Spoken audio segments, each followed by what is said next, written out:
Morning, afternoon, evening, ladies and gentlemen. I'm George Moss, again here at allpointstv.com and also WFOV 92.1.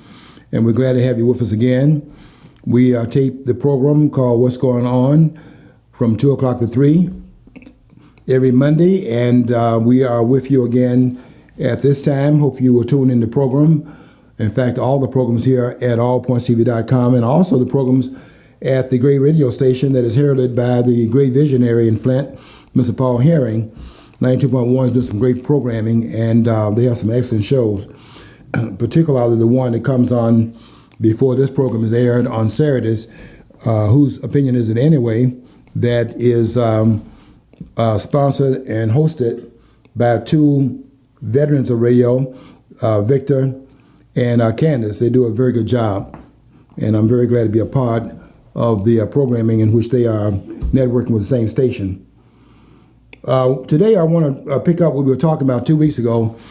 We were discussing some aspects of African history that's not too well known, and I wanted to pick up at that point because I want to try to bring into the public square some tidbits of information that's not so highly touted and heralded, because it's like you have somebody says something and then it's repeated, and before you know it becomes the folklore. And I think we have to get to the documents. And so I brought a book to the studio. This book is it's a book written by George Ayite, who is from Ghana, and his book he's written. I said 2 weeks ago, he's written 4 major books, and this book is probably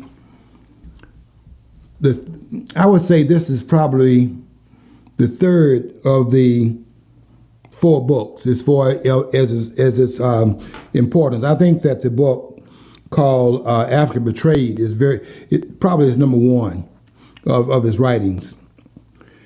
Because that book is important because it takes away from the idea that colonialism is the reason why Africa is undeveloped. What George Ayite is talking about in that book is that Africa's underdevelopment can be placed at the footsteps of Africa's own indigenous leaders. Africa has been betrayed by its leaders. And then the book African Chaos. And then the book, I think this is the third of the books in that same genre, Africa Unchained. And then the book called, his 4th book, Indigenous African Institutions. This book is very important because what Ayite is doing is that he is actually putting into context this whole slavery question that we have. We keep talking about slavery, and the idea is that slavery was an institution that was in fact imposed upon Africa by Europe. And I want to read what George Ayite says because we need to understand it a little bit better than we do. And I think that if we understood it, we would stop harping so much about slavery having, destabilized the black community, because it shows that blacks weren't victimized by the fact the institution existed. Blacks were, in fact, entrepreneurs in the institution. In other words, those on the boats were victimized by it, but blacks, we got this idea that Africa itself was being victimized by slavery because it was imposed from the outside. That's not true. Black people were the entrepreneurs in it.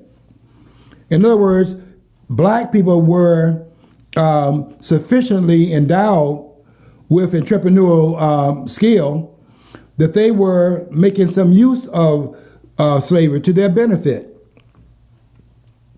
Let me go to the back of the book and read that part, since I made that point. Let me document that point on page 360 of the book. Let me see if I can. If it's not on page 360, I'm going to be very embarrassed, but I won't be embarrassed. So it'll be on page 360. Here's what Ayite says. Myths about Africans' participation in the slave trade.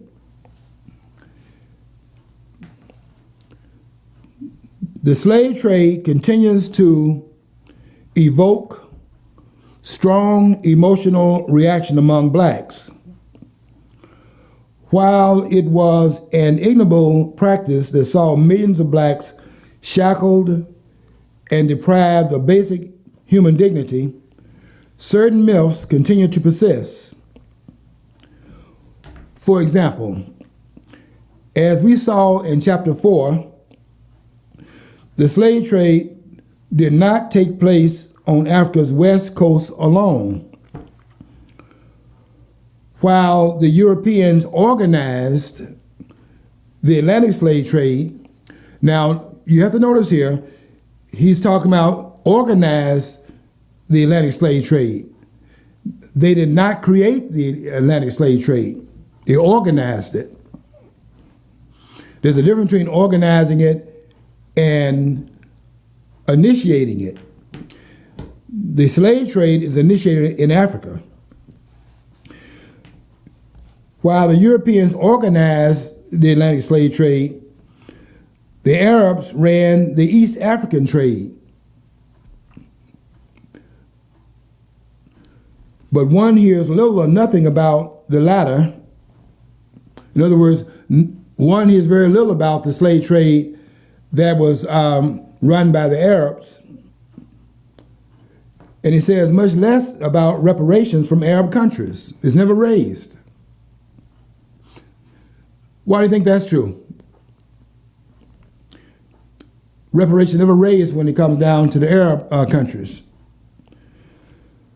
There are other more pertinent myths that often cause a rift between black Africans and black Americans, who tend to associate the entire traditional African system with slavery. 3 such misconceptions may be identified. 1, myth number 1, Africans were selling themselves off into slavery before the Europeans arrived on the continent. I'll come back to that in just a minute. 2,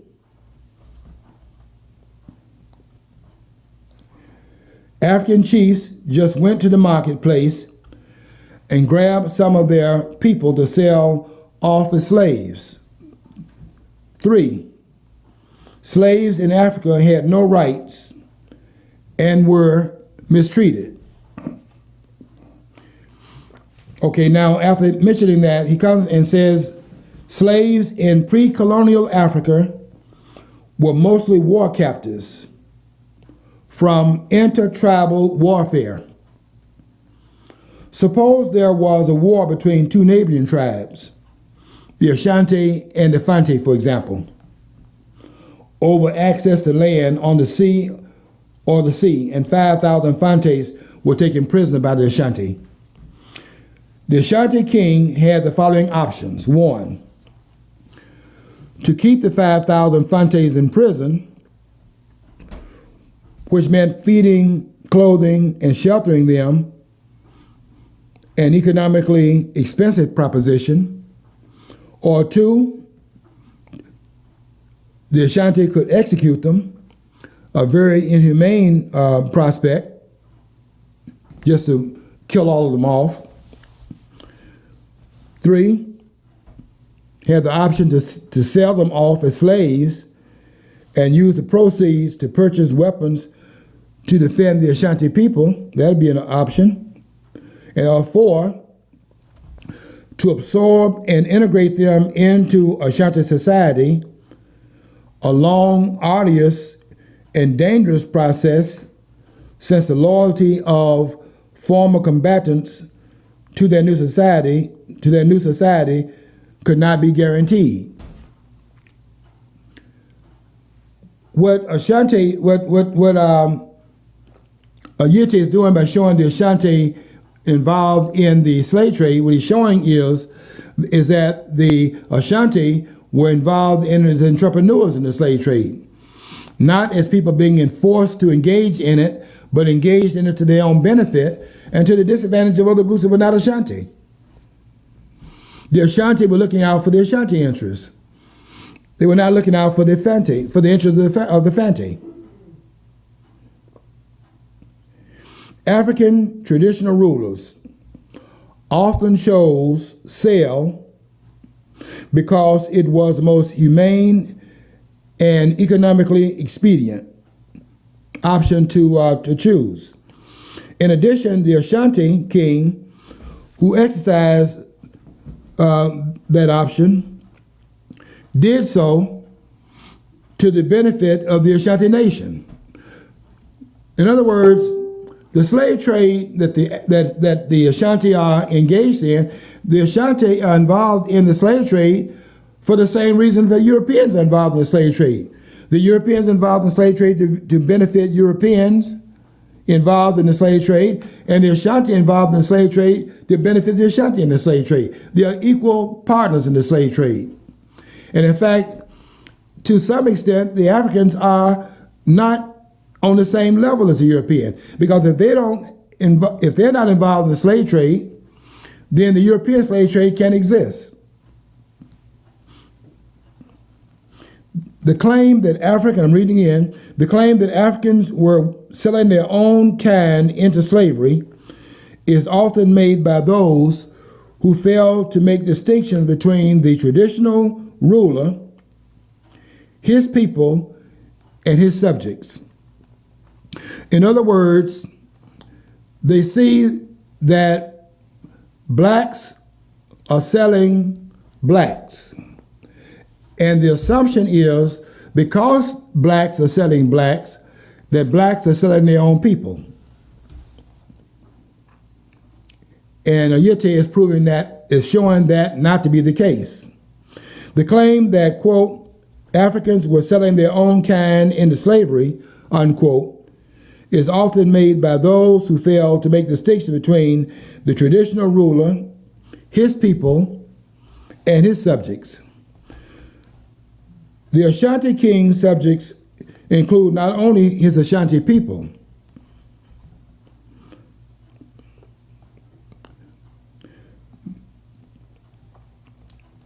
but those that would be captives that would have been placed into, sometimes when you capture the population, you marry them into the group so as to seal commitment. You might marry the queen of that group to seal the alliance. So, but you make them Ashanti. They don't remain Fanti. But you don't bring the whole group in there because of the danger they would pose if the whole group was brought in there. But you do take some of the expertise and incorporate it.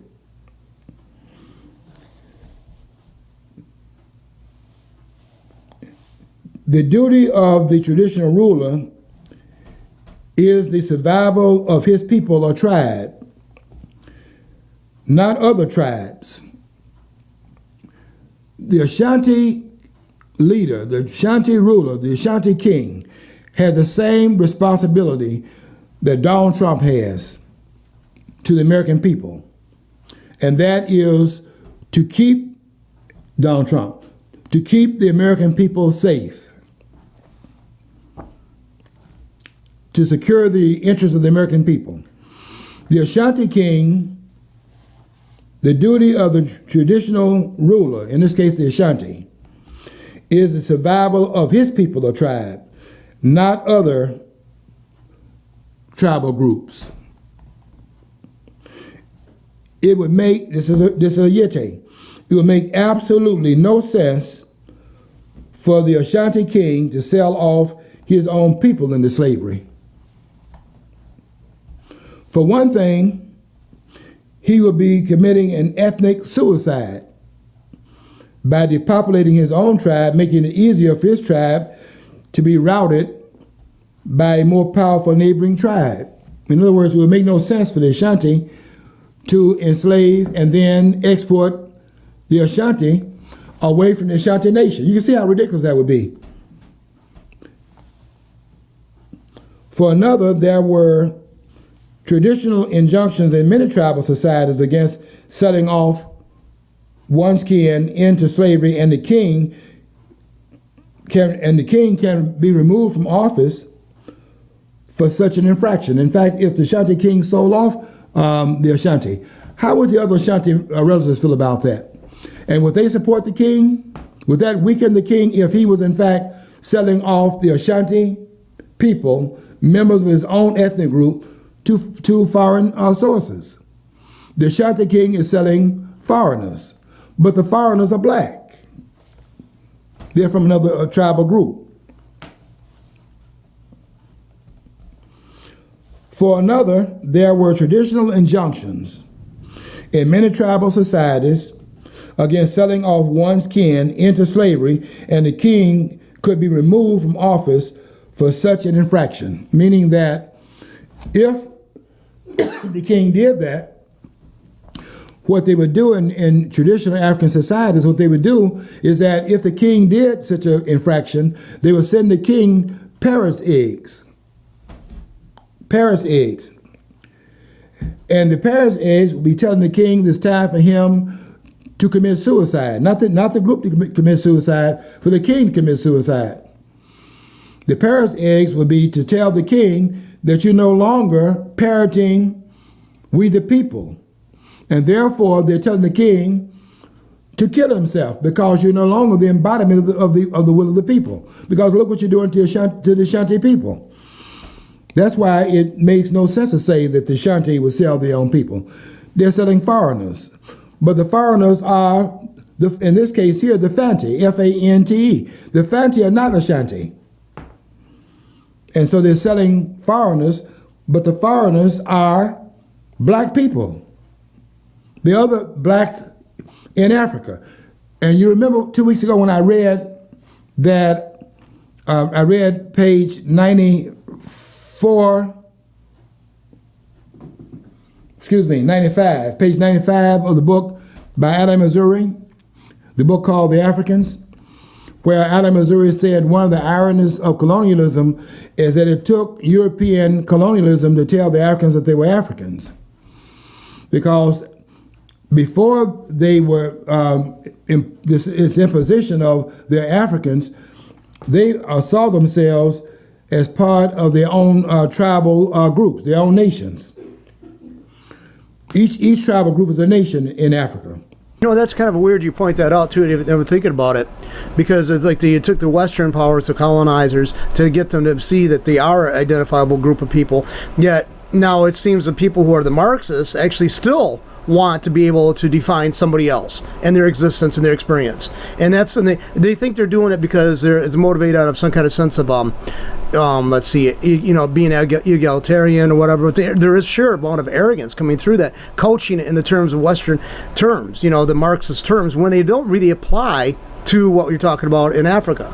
Anytime you have an imposition on a group, you necessarily would have a distortion of that group, because it is the gaze of the colonizing agent that imposes a external view of that group rather than the group's own internal view of itself. And the external gaze is how black people see themselves right now.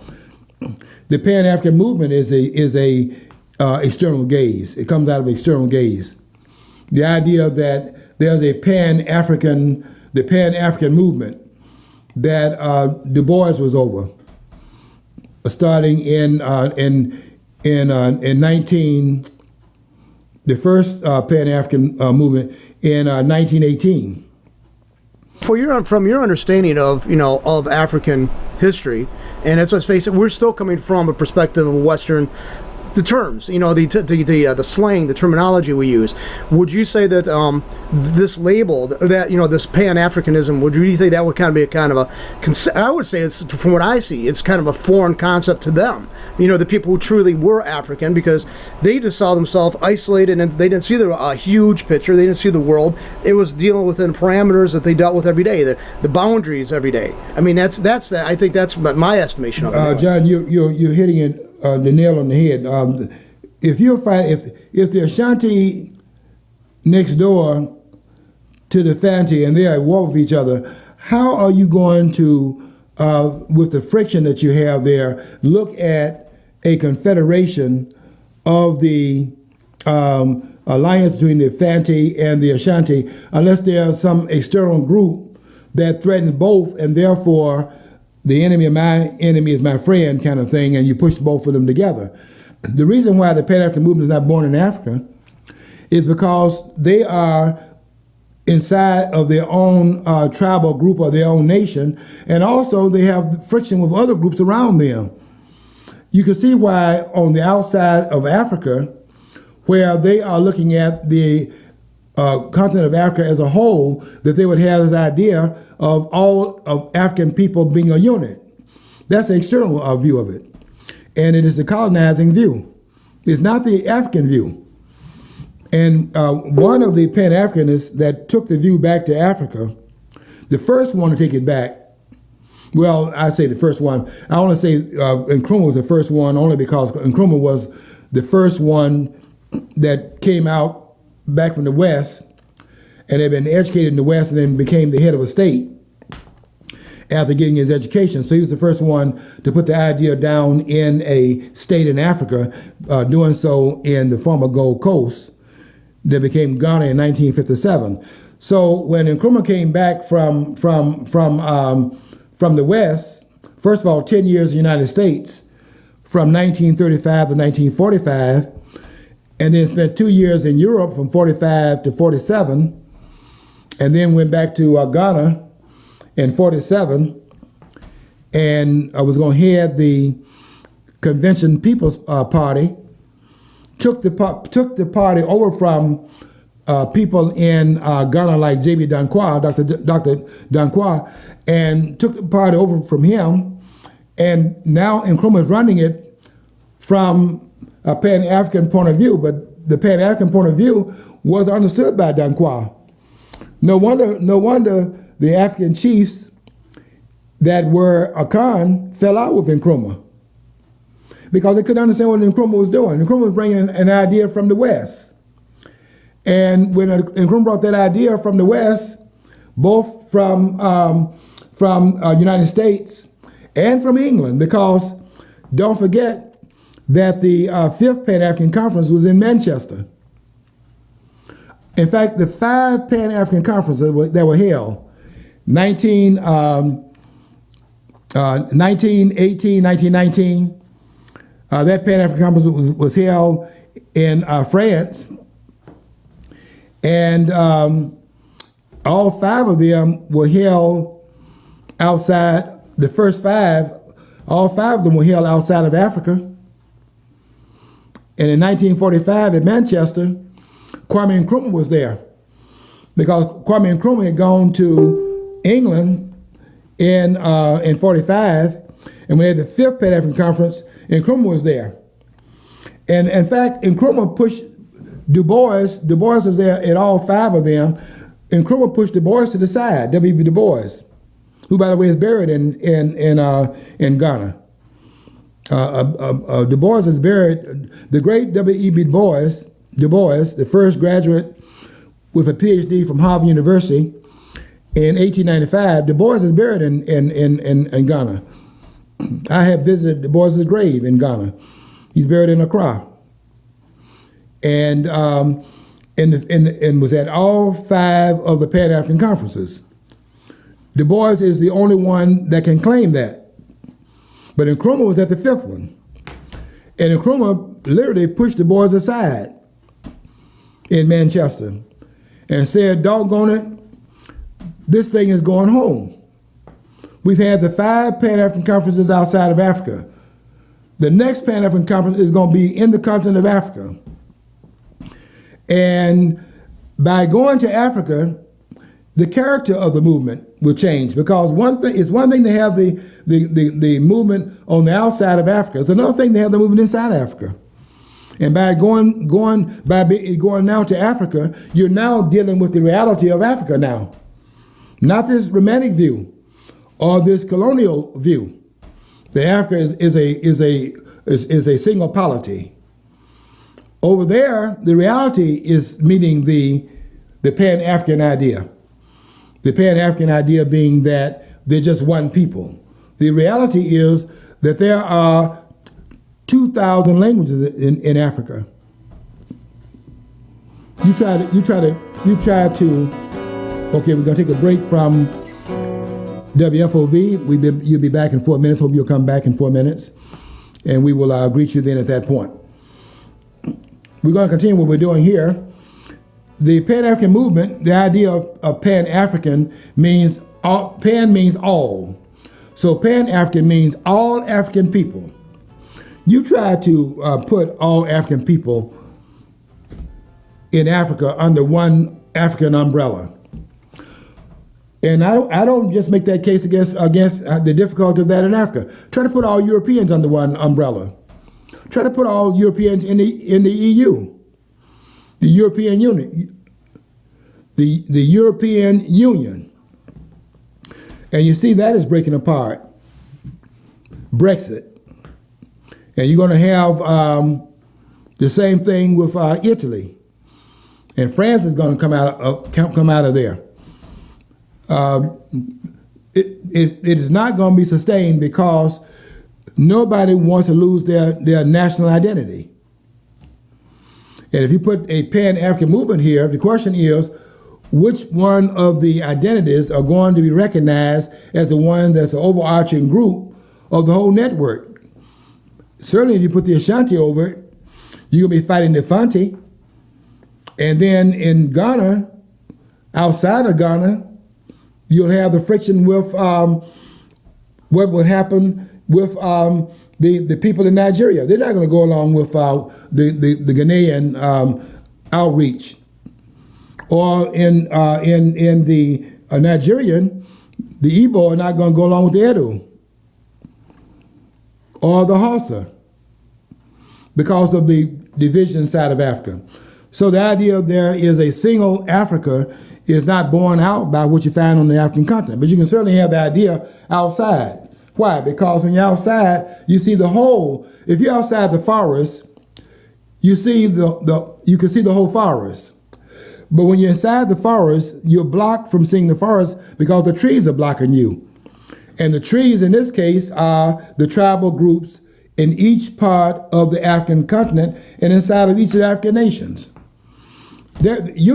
Africa is not even united inside of the African states. Nigeria is not united within Nigeria because each of those states, each of those countries, each of those nations, each of those tribes in Nigeria want their own ethnic identity. And my first shock when I went to Nigeria in 2006, my first shock was a banner that was outside of the hotel, and it said, "We want an Igbo president." And that surprised me because I looked at him at Nigeria as Nigeria. But inside of Nigeria, there were these other populations. And they didn't want the Yoruba. They got Buhari.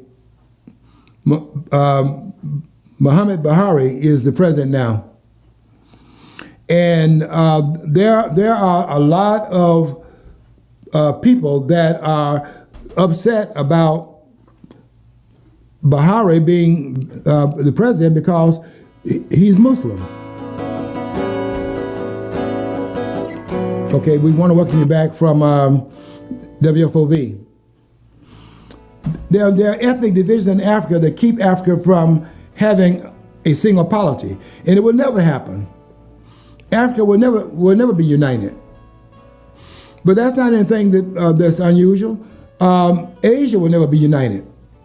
Europe will never be united. You're never going to have a single European polity. Even when they had the EU and they had England in it, you didn't have Eastern European countries in it. You didn't have Estonia in it, Latvia, Lithuania. You don't have those countries in it. Let's face it, people identify with I hate to say it for lack of a better term because of the negative, their tribe. In matter of fact, they've actually gone back to when you got a group of friends and like a big group of friends, they call it their tribe. People they are tribal. Let's face it, there's a pragmatic reason for that. You cannot get, it's such an abstraction, universal brotherhood. That's an abstraction that most people really don't want to deal with or really possibly can't see the benefit to it. So serious. John, you're making another great point. You're right. The person that was here at the studio 2 weeks ago, they were here from Nigeria. Both of them were Edo. They're living with other Nigerians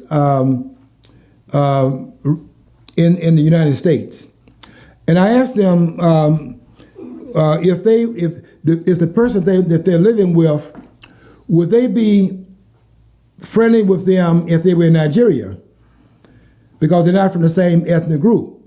And they said that no, they would not be in a communitarian type of relationship because in Nigeria it would be different. But you see, on the outside of Nigeria, because they have at least their Nigerian background in common, that would be a glue outside of Africa. So you can see like a little bit of the Pan-African model based upon them being outside. But when they go back to Nigeria, they're going to be in the ethnic population. They're not going to be over there with others that's not part of their group. But on the outside, yes.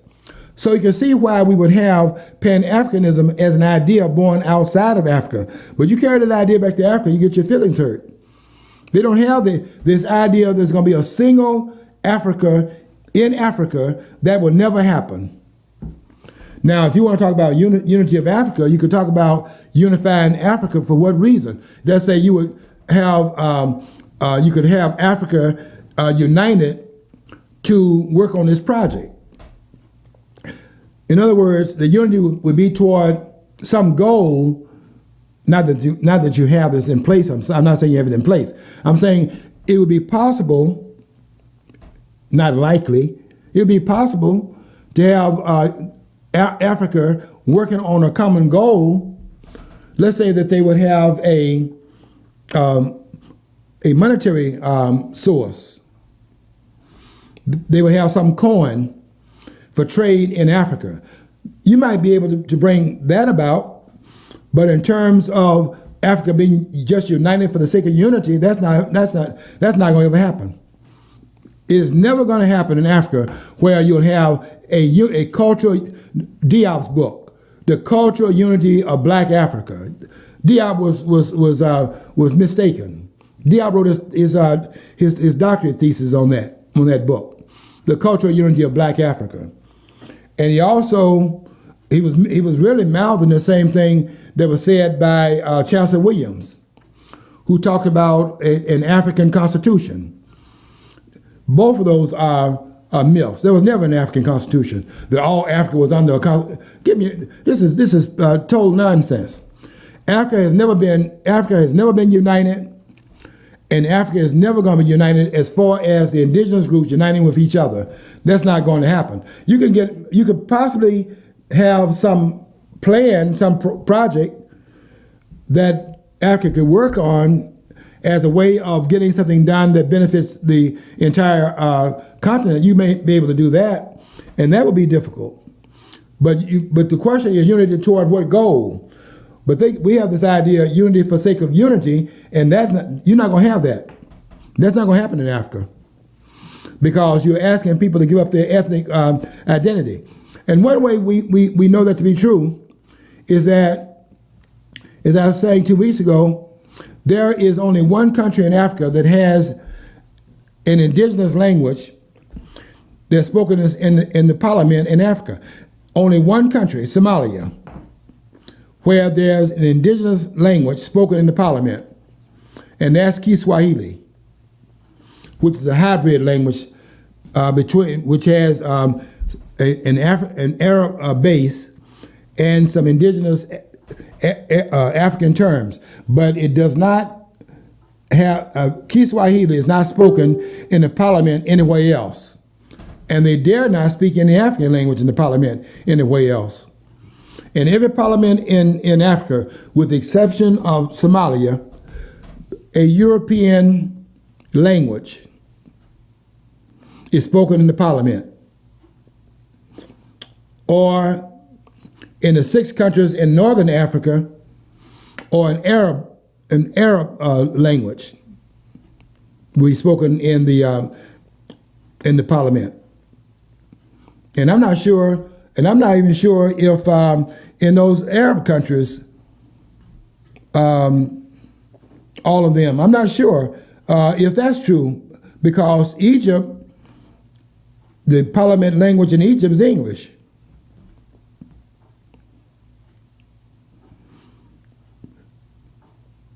I'm trying to think about next door to Egypt, Libya. Then you have Algeria, then Tunisia, Algeria, Morocco, and Mauritania.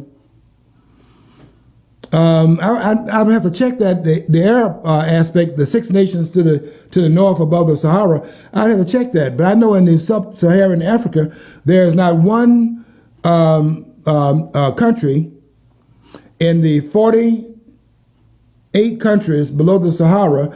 There's not one country where an African language is spoken in the parliament. It's going to be Portuguese in Angola and Mozambique.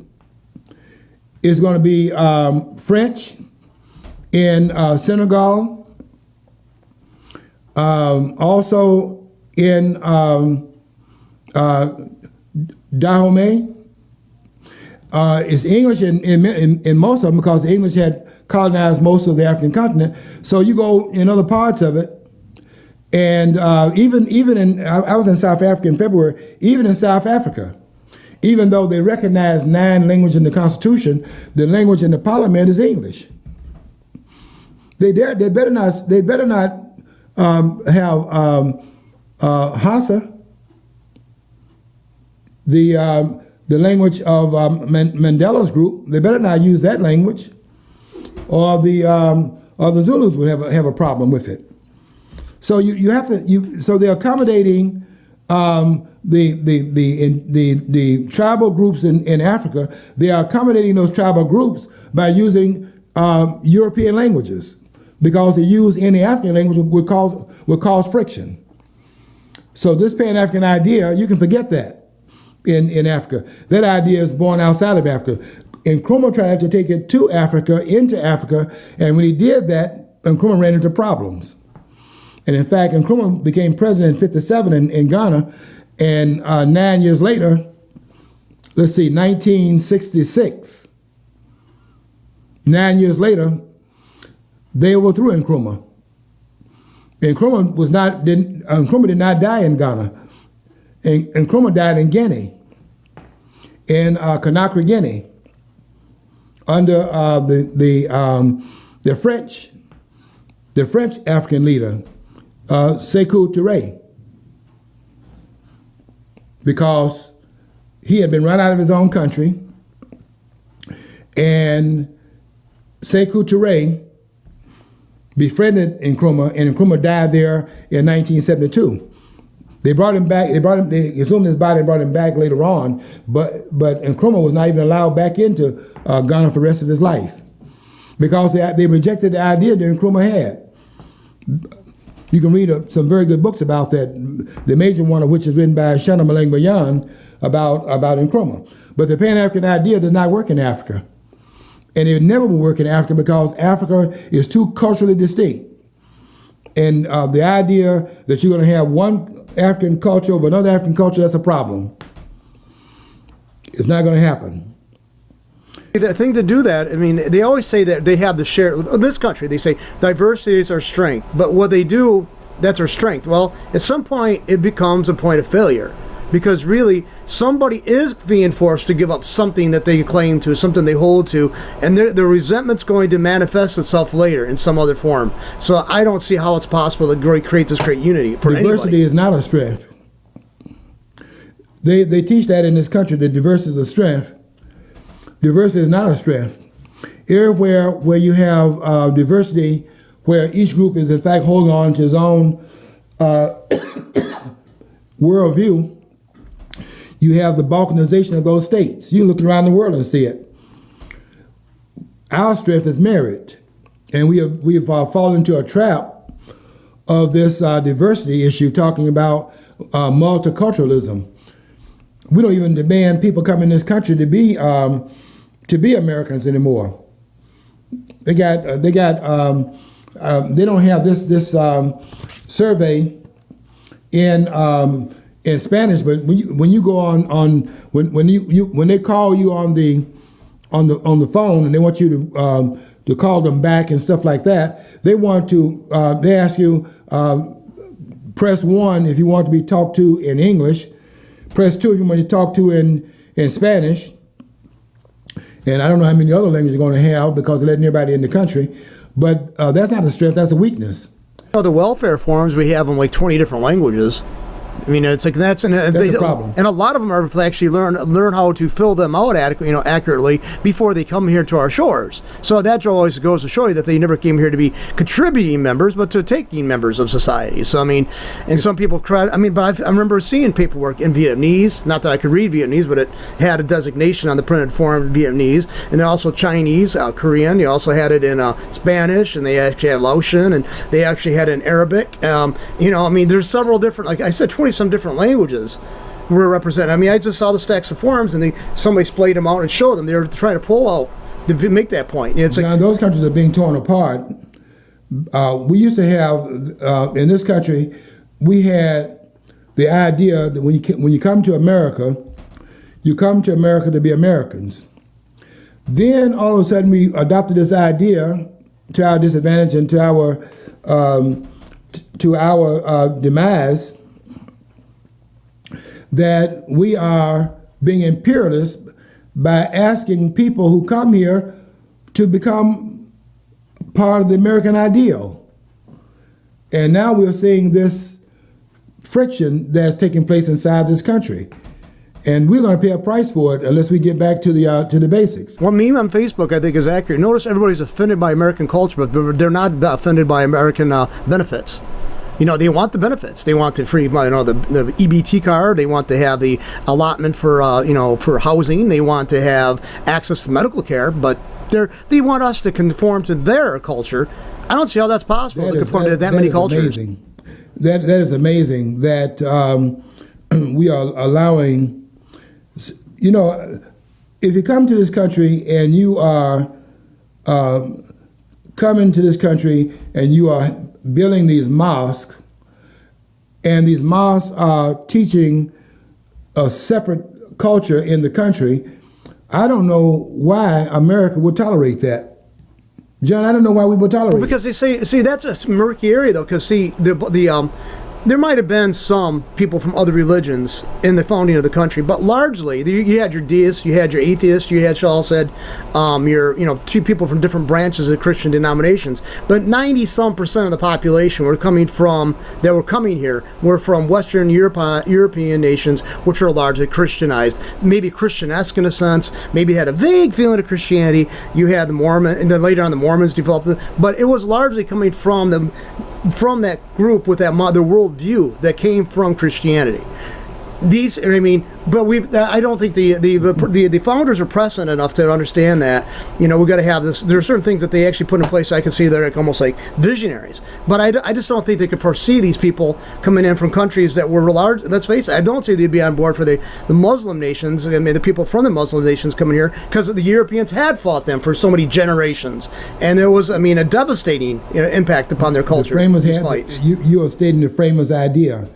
You go look at the Naturalization Act of 1790 and the Naturalization Act of 1795, the Naturalization Act of 1798, where the framers were talking about the naturalization of specific populations as part of the culture of this country. They were not talking about bringing the whole world into a consortium, a salad bowl type of arrangement, because they understood how that would, in fact, destroy the bonding in the country. They were talking about ordaining the Constitution for the United States of America, and they were not talking about bringing the whole world into this country. But we are making some real problems for ourselves by this political correctness. And political correctness comes out of, it's a Marxian idea. It has nothing to do with the framers. The framers were talking about creating a United States. We're now talking about diversity, so that is what? A disunited States. A total abnegation of the framers. The framers are talking about United States. We're now talking about the balkanization of the United States. Well, the years ago here in Flint, it's been gone now. And that's what we're going to have. We had the International Institute. My grandparents, when they came here, they were born. My great-grandparents were actually born outside the country. My grandparents were born here, like in Iowa and Indiana, because they had moved around a bit, so each kid was born in a different state. But their idea, because they were processed at Ellis Island, they actually had to go report, when they did establish where they're at, they had to go report that. They had to send paperwork in and stuff like that. After so many years, they went through the classes at the International Institute here. Remember that. But they also offered English classes, and they took it on themselves to learn English. Right. Because they within a generation, they had an accent. My mom still had an accent to some degree, but she spoke English better than a lot of people who have been here for generations. Okay, so that's what unified us as a country: the law and the language. I mean, all the other stuff, you were a church you walked into. If you didn't go to church, that was up to you. They didn't really push that. But the religion and the language and the law I don't think that's too much to ask. We are changing things at our own peril. John, they had the International Institute here in Flint.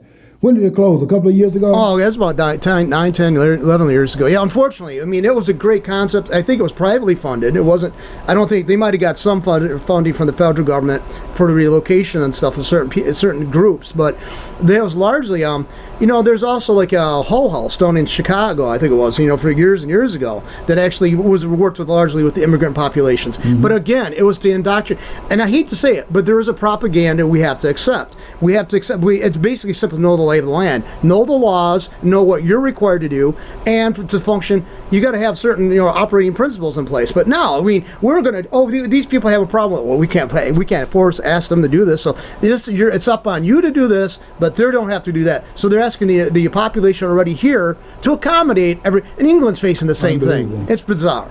Unbelievable. They had a report that people were being accosted in Sweden by the Arabs. Rapes are going on and things of that sort, and if they go in there uncovered, they're subject to women are subject to attack because they're not covered. And the people in Sweden are saying, well, rather than maintaining their cultural integrity, because they don't cover in Sweden. The Arabs, that's an Arab practice. Rather than holding on to their own cultural integrity, they're telling the women to avoid the area then. That's what telling them over there in England. You can believe there are some problems being incubated on the soil of Europe right now. And some are saying, and I think that this may well be true within our lifetime, I think Europe may have already sound its own death knell. Like you saw the movie The Darkest Hour, right, about Winston Churchill. Have you seen that yet? I've seen it. Okay. Remember what he said? You can't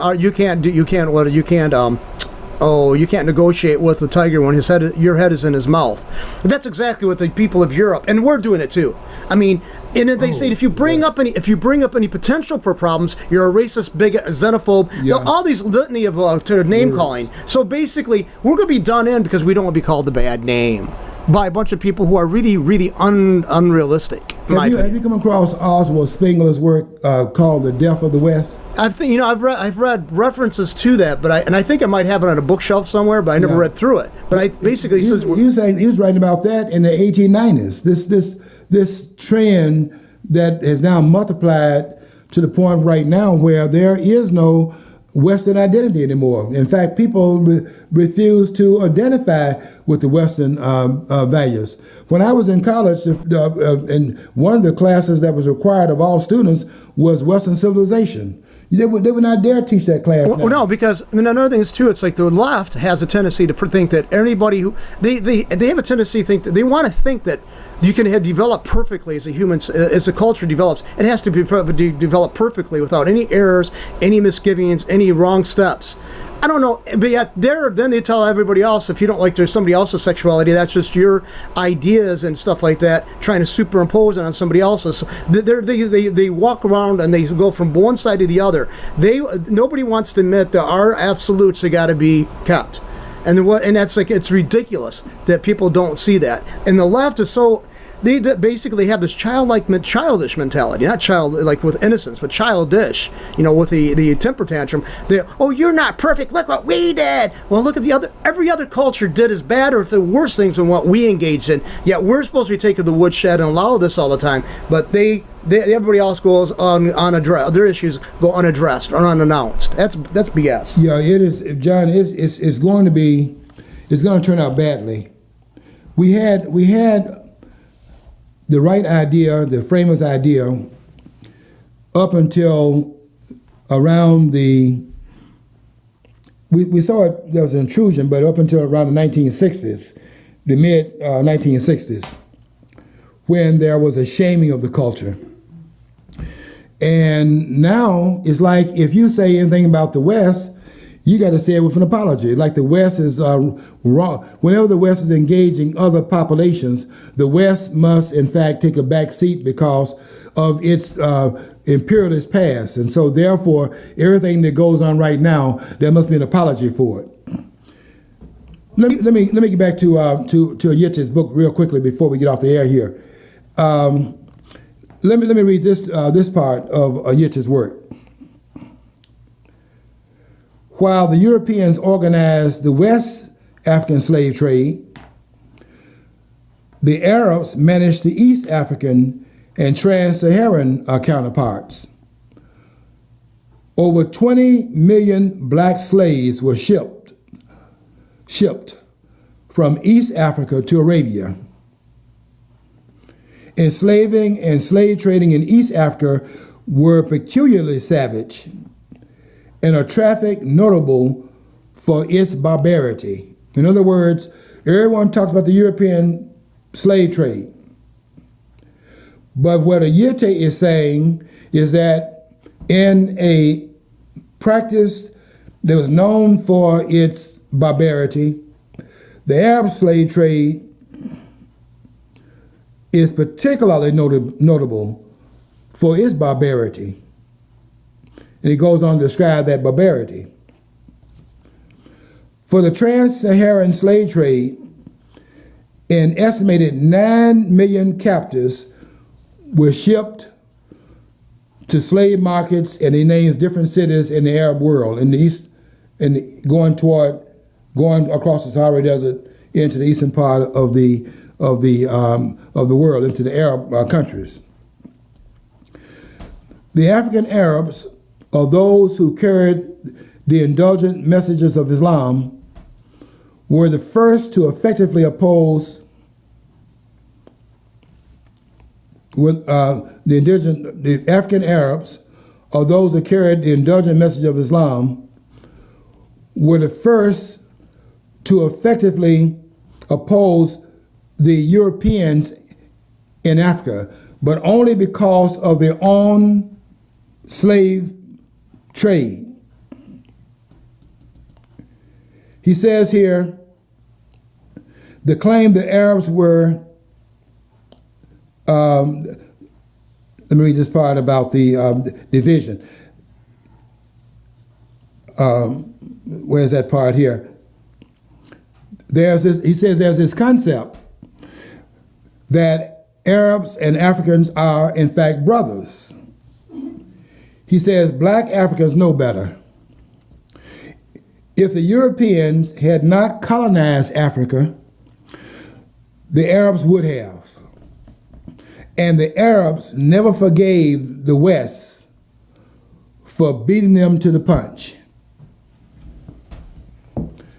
This idea that the Arabs and the Africans are on the same page, to go to Africa, you see that not to be true. This idea there's a camaraderie between the two populations, that's not true. The the Arabs in Africa are there as predators in Africa. And when they're here, this idea that we have Islam on the side of blacks in America, and Islam and blacks are one and the same, and they come out of Islamic purity in Africa, that's wrong also. Because the first enslavers in Africa, they were not Africans, although blacks, there were blacks in Africa practiced slavery, although there was black people enslaving blacks in different groups. The first outside group to enslave blacks were the Arab population that did so in the 7th century of the Common Era. And so this idea there's been this unity between Arabs and blacks, unity on page 105 disproves that also. The bottom line is all groups are tribal, and we need to understand that if you're going to bring tribal groups into a country, those tribal roots must be placed under a larger umbrella that brings about a unity of those populations. Otherwise, you're going to bring about balkanization, and balkanization brings about friction. And we're seeing that beginning to develop in Europe, and we're seeing it develop here. Okay, we have to get out of here. Want you to follow your dream, because if you don't follow your dream, you'll never know what's on the other side of the rainbow.